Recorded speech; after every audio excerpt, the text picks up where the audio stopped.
लोग आमतौर पर अफ्रीका के सवाना में पाए जाने वाले तेंदुओं के बारे में सोचते हैं, लेकिन रूसी सुदूर पूर्व में एक दुर्लभ उपप्रजाति ने समशीतोष्ण जंगलों में जीवन के लिए खुद को अनुकूलित किया है, जो इस प्रजाति की सीमा के सबसे उत्तरी हिस्से को बनाते हैं। अन्य तेंदुओं की तरह अमूर तेंदुआ 37 मील प्रति घंटे की गति से दौड़ सकता है। इस अविश्वसनीय जानवर के बारे में बताया गया है कि यह क्षैतिज रूप से 19 फीट से अधिक और ऊर्ध्वाधर रूप से 10 फीट तक छलांग लगा सकता है। अमूर तेंदुआ एकांत प्रिय होता है, फुर्तीला और मजबूत। यह अधूरे शिकार को छिपाकर ले जाता है ताकि उसे दूसरे शिकारी न ले जाएं। ऐसा बताया गया है कि कुछ नर संभोग के बाद मादाओं के साथ रहते हैं और बच्चों के पालन पोषण में भी मदद कर सकते हैं। कई नर कभी कभी मादा का पीछा करते हैं और उसके लिए लड़ते हैं। वे 10 से 15 साल तक जीवित रहते हैं और कैद में 20 साल तक। अमूर तेंदुए को सुदूर पूर्वी तेंदुआ, मंचूरियन तेंदुआ या कोरियाई तेंदुआ भी कहा जाता है। विशेषताएं: अमूर तेंदुए को अन्य तेंदुए उपप्रजातियों से उसके मोटे, हल्के क्रीम रंग के फर से आसानी से अलग किया जा सकता है, विशेष रूप से सर्दियों में। पार्श्वों पर rosette 5 centimetre 5 centimetre 2.0 inch 2.0 inch और व्यापक रूप से फैले हुए 2.5 सेंटीमीटर 0.98 इंच तक मोटे, अखंड छल्ले और काले केंद्रों के साथ होते हैं। इसका फर लंबे और घने बालों के साथ काफी मुलायम होता है। पीठ पर बालों की लंबाई गर्मियों में 20 से 25 मिमी 0.79 इंच और सर्दियों में 70 मिमी 2.8 इंच तक होती है। सर्दियों का कोट काफी हल्के पीले से लेकर सुनहरे रंग के साथ घने पीले लाल या जंग लगे लाल पीले रंग में भिन्न होता। नर की लंबाई 107 से 136 सेमी 42 से 54 इंच होती है। पूंछ 82 से 90 सेमी 32 से 35 इंच लंबी होती है।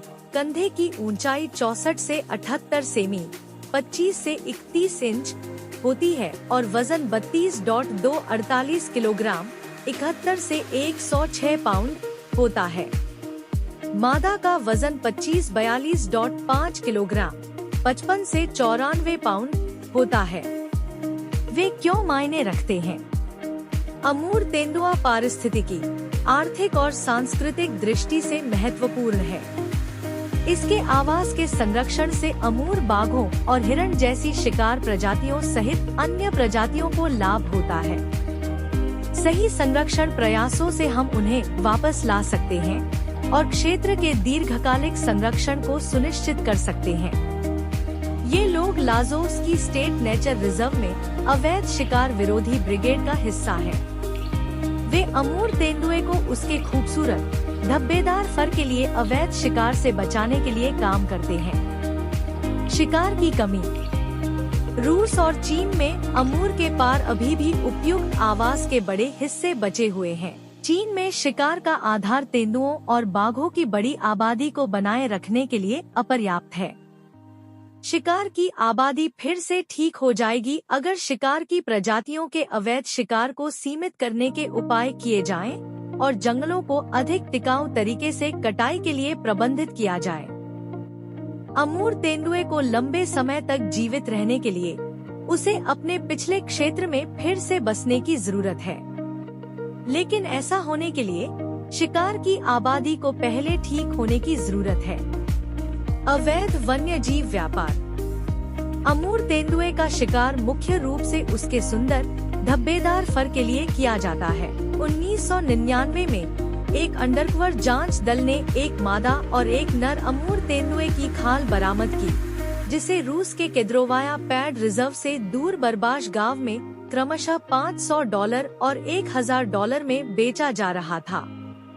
कृषि और गांव उन जंगलों के आसपास है जहां तेंदुए रहते हैं।